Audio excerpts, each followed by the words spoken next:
This is our latest installment of Welcome to World War II. And today, the man of the hour is Benito Mussolini. Before all the power and military might, Benito was a little boy who was described as disobedient, unruly, and aggressive.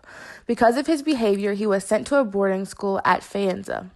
At this school, his behavior continued, and he was expelled after stabbing a fellow student with a penknife. He was also sent to another boarding school where he was expelled again for assaulting another student with his penknife.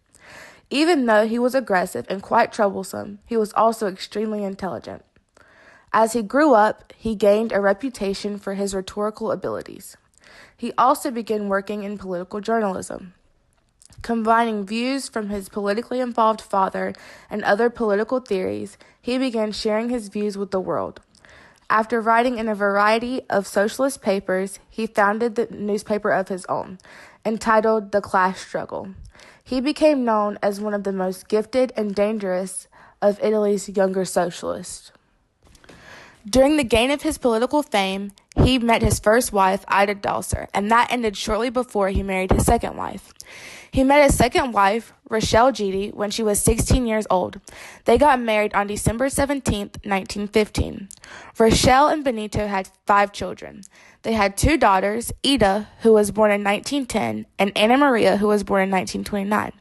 They also had 3 sons together, Vittorio, who was born in 1916, Bruno, who was born in 1918, and Romano, who was born in 1927. Mussolini had a son with his previous wife, Dalser, who was also named Benito. Before Mussolini became a vital part in Italian government, Italy was the first part of World War I. After pulling out of World War I, Italy was very weak economically. Not only were they weak, but they were not fairly rewarded everything that they were promised after World War I. These were the main points that Mussolini made when speaking out. He gained the people of Italy who craved change and equality after World War I. Mussolini was a man with a thirst for military glory. While this was a good thing, it kept people from knowing his acute intelligence and inability to make good judgment, both psychologically and politically. Before his rise, he was a revolutionary socialist that abandoned his party to go and advocate for the Italian intervention in World War I. During the war, he served as a rifleman, where he decided that his destiny was to rule Italy as a more modern Caesar, in attempts to recreate the Roman Empire. He started paramilitary fascist movement in 1919. Then, using it to march on Rome, he became prime minister and seized dictatorial power in Italy. He did many things to secure his spot in Italy.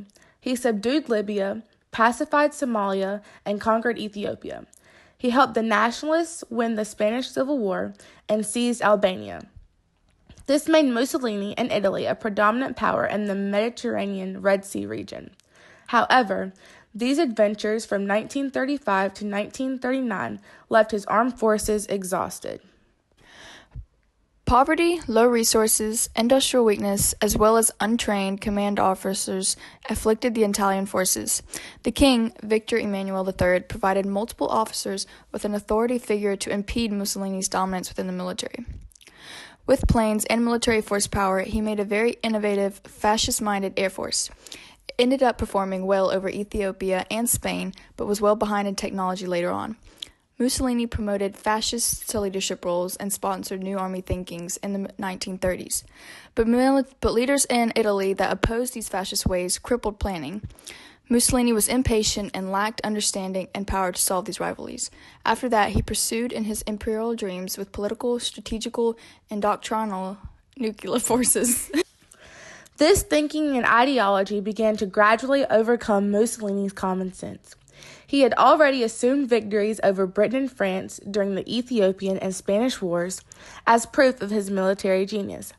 Because all his immediate family died young, he was expected to live a short life. Because of this, Mussolini considered himself a unique asset capable of leading Italy to greatness.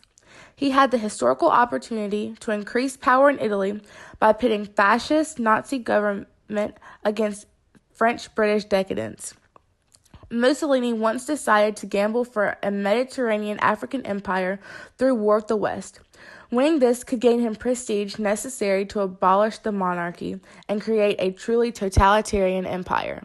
Mussolini slowly overcame his lieutenants' anti-German attitudes, and they allied themselves with Adolf Hitler in May of 1939. Mussolini expected coordinated policies to inhibit German initiatives until Italy's forces recovered from their recent exertions. Mussolini planned for war from 1943 to 1945, but Hitler started World War II in September of 1939, giving only 1 week's warning to the Italian and forcing an enraged, humiliated Mussolini to declare non-belligerence. That is where we end today. Stay tuned for our next installment of Giovonnii Productions. Welcome to World War II.